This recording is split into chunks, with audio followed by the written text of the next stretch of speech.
आज का टॉपिक है गति और गति के प्रकार। बोलिए, गति किसे कहते हैं? जब किसी वस्तु या व्यक्ति की स्थिति समय के साथ में परिवर्तन करता है उसे गति कहते हैं। बहुत अच्छा है, उदाहरण दीजिए। जैसे मैं, आप बताइए इसके बारे में।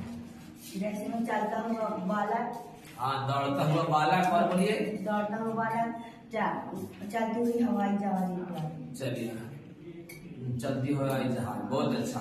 गति कितने प्रकार के होते हैं? 7 प्रकार के। बिल्कुल, नाम बताइए सबका। रैखिक गति, वृत्तीय गति, अवान्त गति, ध्वनि गति, घूर्णन गति, परिक्रमण गति, परिक्रमण गति, यादृच्छिक गति। चलिए, बहुत अच्छा। आप आराम से बताइएगा रैखिक गति के बारे में। आखिर रैखिक गति किसे कहते हैं? जब किसी व्यक्ति या वस्तु के द्वारा सीधी रेखा में गमन करती है उसे रैखिक गति कहते हैं। जब कोई व्यक्ति या वस्तु जो है सीधी रेखा में चलता है, move in a straight line, है ना, उसी को बोलते हैं रैखिक गति। जैसे बताइए, 2 एग्जांपल दिखिए, बताइए। छोड़ी गई गोली, बंदूक से छोड़ी गई गोली, छत से गिराया हुआ पत्थर। बहुत अच्छा, छत से गिराया गया पत्थर। वृत्तीय गति के बारे में बताइए, क्या जानते हैं वृत्तीय गति के बारे में? जब किसी व्यक्ति या वस्तु वृत्ताकार पथ पर गमन करती है उसे वृत्तीय गति कहते हैं। Move on the circular path, है ना, उसी को कहते हैं। जैसे एग्जांपल दीजिए।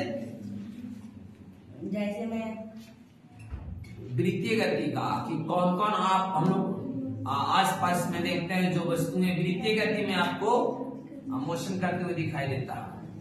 जैसे कार की पहिए की कार गति, की पहिए की गति है। और बोलो, सूर्य के चारों ओर। वृत्तीय गति। हाँ, ये सब एग्जाम्पल याद रखना है, ठीक है। और बताइए आप यादृच्छिक गति के बारे में। ये यादृच्छिक गति क्या होता है? जब किसी व्यक्ति या वस्तु टेढ़ी मेढ़ी पथ पर गमन करती है उसे यादृच्छिक गति कहते हैं। Move on zigzag path, move on zigzag path, टेढ़ी मेढ़ी, है ना। चलिए, जैसे बताइए तो क्या क्या आप देखते हैं जो यादृच्छिक नजर आता है?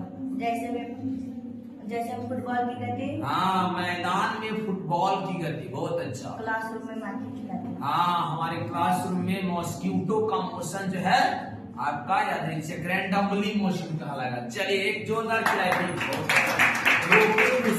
बराबर वाला